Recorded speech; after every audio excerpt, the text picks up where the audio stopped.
today I want to talk a little bit about props that I use in my classes. So we're going to start with one.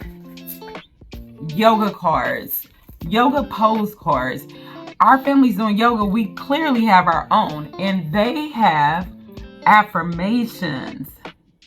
So yoga pose cards are great because they help a child focus on practicing the pose either together with a group, with the family, or individually. So yoga pose cards are one of the things that I would recommend. Number two is our sound bowl or sound chime. So I don't know if you can hear that at home. That's my chime. The sound bowl has a stronger sound, but still pretty soothing.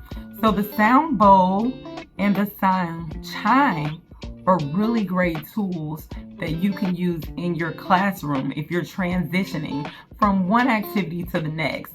You can also use this at home as a calming activity to practice right before you go to bed. Now, pro tip, I would suggest that you demonstrate how to properly use it. So if you want to say that you hit the bowl gently, not very loud, we hit it softly and we don't bang on it. Those are some great ground rules to have prior to bed, because you don't want bedtime to be chaotic. You want it to be calming, right? Then moving on to our next thing we have is our breathing ball. Now, I know if you followed us on this channel or taken a class from me anywhere, you know that my breathing ball is my premier item. So I use this in pretty much all my yoga classes because kids love it and it's a great visual. So if you want to use it in your classroom, you can use it as a visualization for your breath, and the same thing at home. You can have the kids practice with you. There's smaller versions, there's not just the big ones. It demonstrates like what it would be like as you breathe in and breathe out. I always cue it to your belly, but you could cue it to your lungs. Basically, your belly fills with air as it grows, and as you breathe out, your belly empties. Another breathing thing, this is our breathing buddies. So they're just little beanie babies or something similar. They can be weighted.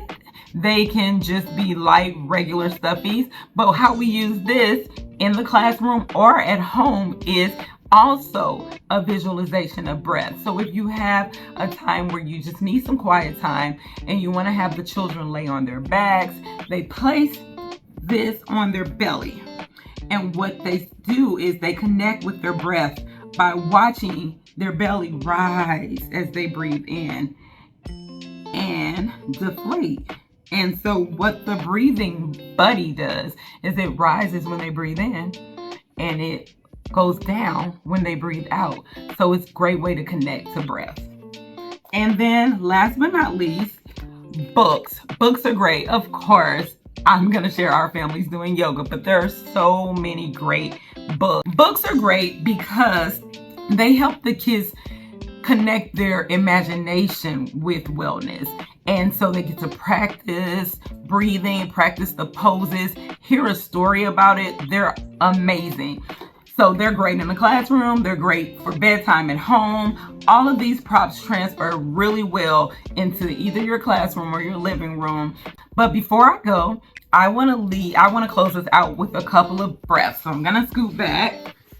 So as the ball expands, you'll be breathing in, filling your tummy and your lungs with air. And as it goes small, you'll be breathing out. So we'll do that together. Inhale. Exhale. Breathe in. And out. Last one.